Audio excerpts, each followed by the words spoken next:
The home of the common Joe and the common Sally in the know, even more so than all those media talking heads. Looks like our two-time defending national champions, the Georgia Bulldogs, may have a little bit of adversity to deal with. Or is it a positive, new, and exciting beginning? As you know, Todd Monken just stepped down as their offensive coordinator, and they just hired their old offensive coordinator, Mike Bobo. Let's talk about it.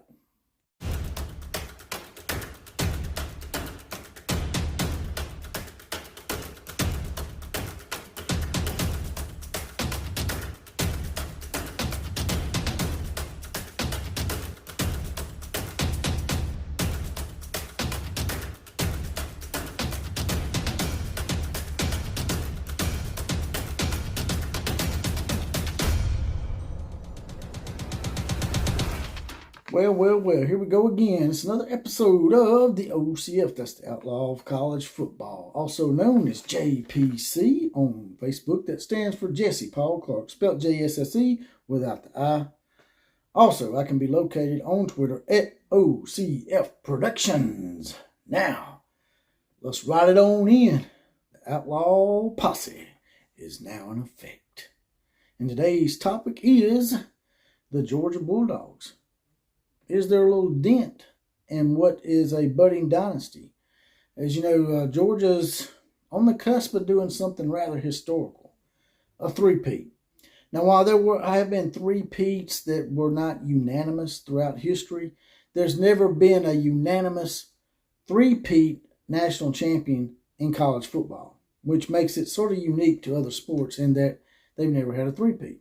Now, the NFL, I think, had a three-peat back when it was just the NFL. Well, they didn't have the NFC and the AFC, but then when they merged the NFC and the AFC, what you have now is the modern day NFL, there has not been a three-peat.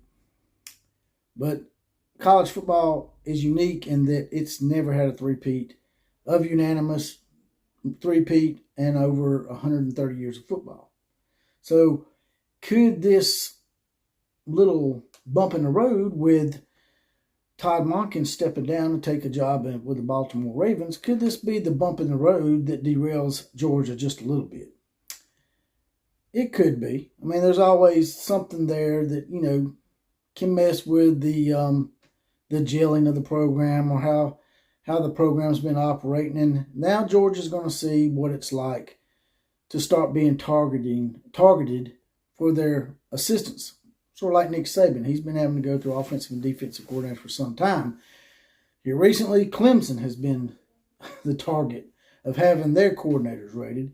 And we're starting to see whether Clemson can weather the storm somewhat. They did all right this year, but not as good as some people thought they would do. So will Georgia be of the Clemson variety, or will they continue to chug along and just plug away like Nick Saban has done at Alabama? I think it's probably going to land somewhere in between that. I don't think Georgia's going to fall off the map. I think they're going to be in good position next year to probably three-peat because their schedule is a pretty easy road to three-peat, considering they had to drop Oklahoma because of Oklahoma's move to the SEC. Now, the Bulldogs will blame the Sooners and the Sooners will blame the Bulldogs, but what happened was it was a mutual thing between them and the SEC that they needed to drop that game because they're going to be in the same conference, and that way it'll make it easier when they start making conference schedules for these two teams when Oklahoma comes to the SEC. So enter Mike Bobo. It's sort of like Nick Saban with the hire of Kevin Steele, man. The old is the new, right? Bringing back the old. I mean, sometimes I want to say it was a lazy hire, but then maybe it's thinking outside the box somewhat, and that, hey, this guy was pretty successful the first time he was here. Not so much Kevin Steele at Alabama, but Mike Bobo was actually pretty successful here. I got a few notes on Mike here. It says Mike Bobo was a quarterback for UGA from 1993 to 1997. He was the offensive coordinator also at Georgia from 2007 to 2014. He was also a runner-up for the Frank Broyles Top Assistant Award in 2012 as the offensive coordinator at Georgia. He was responsible for grooming star quarterbacks at Georgia, from David Green, Aaron Murray, to his most famous pupil that I would call Matthew Stafford, or Matt Stafford, whatever you want to call him. So the guy has a good resume as far as an offensive coordinator. But as we all know, he left Georgia to take the head coaching position at Colorado State following Jim McElwain, who had actually had a pretty successful stint at Colorado State before he went to Florida, and then it fell apart for him. So enter Mike Bobo as the head coach there, and he done decent the first couple of years, went 7-6 a few times for a program like Colorado State. Sometimes that's good enough. But Colorado State had risen to levels that they were actually winning 9 or 10 games a year under McElwain. So they started getting a little restless. And then when he started having losing seasons of 3-9 and 4-8 back-to-back, he ends up getting dismissed. And he ends up going, I think it was to South Carolina, under Will Muschamp as an offensive coordinator there. So as a head coach, not so good. And you can say, well, Colorado State's a hard place to coach. No, it's not. No.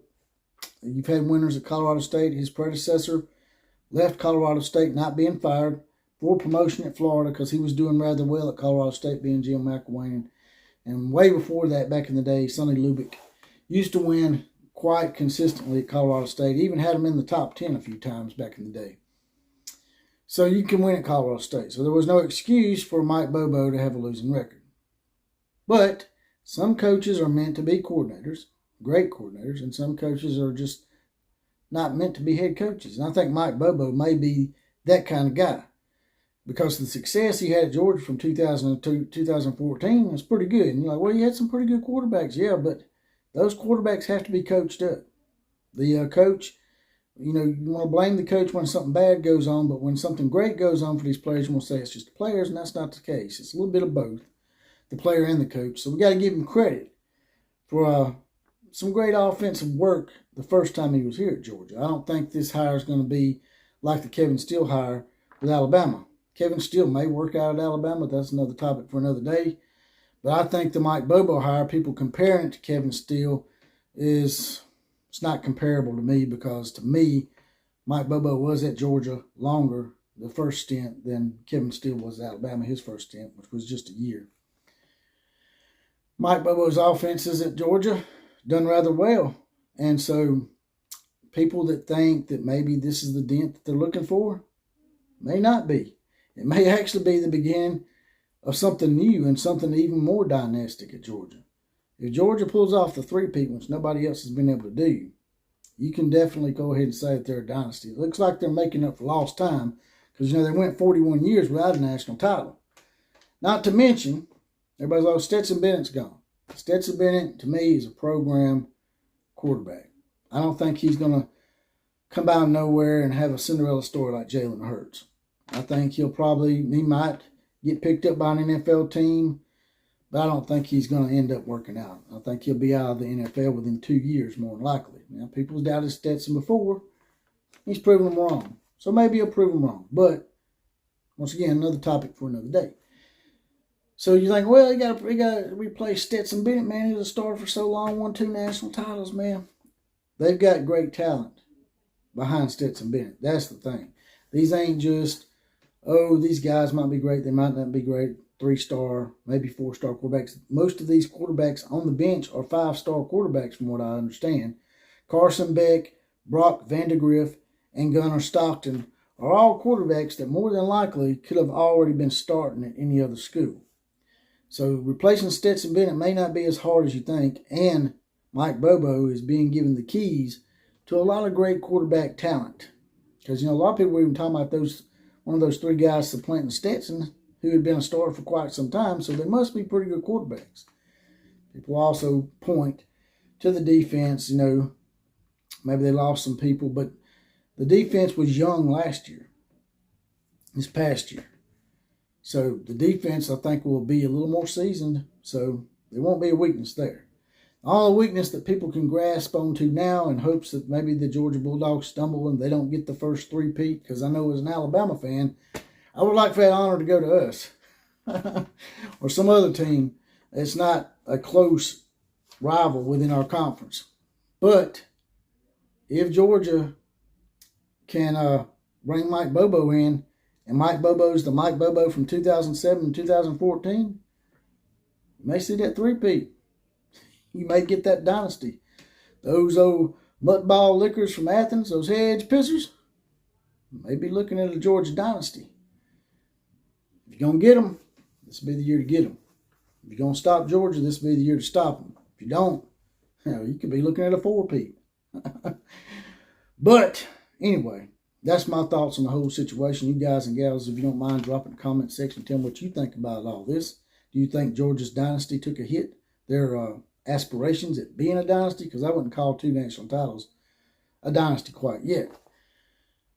Or do you think that this might be the new beginning of maybe something even greater for Georgia? Drop in the comment section. Also, there's a heart down here if you don't mind. Hit that. Throw a few dollars in the coffers. And as always, KMCA. To all the other teams, class is now officially dismissed.